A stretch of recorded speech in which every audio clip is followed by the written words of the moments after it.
আমাদের দেশের মানুষ অনেক ভালো, ভালো বলতে অনেক বেশি ভালো মানুষ।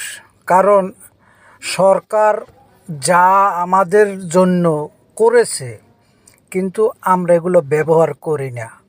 কারণ এই কারণে ব্যবহার করি না, আমরা শর্টকাট পথ সবসময় ব্যবহার করি।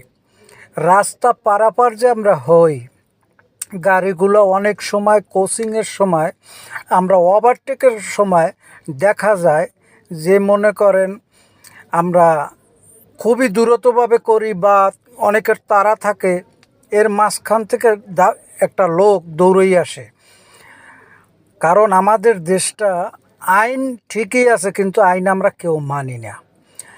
এমনই একটা দৃশ্য সামনে গেলে দেখানো যাবে, একটা ফুটওভার ব্রিজ অনার্থভাবে মনে করেন পড়ে আছে, একমাত্র বৃদ্ধ লোক ছাড়া এই ফুটওভার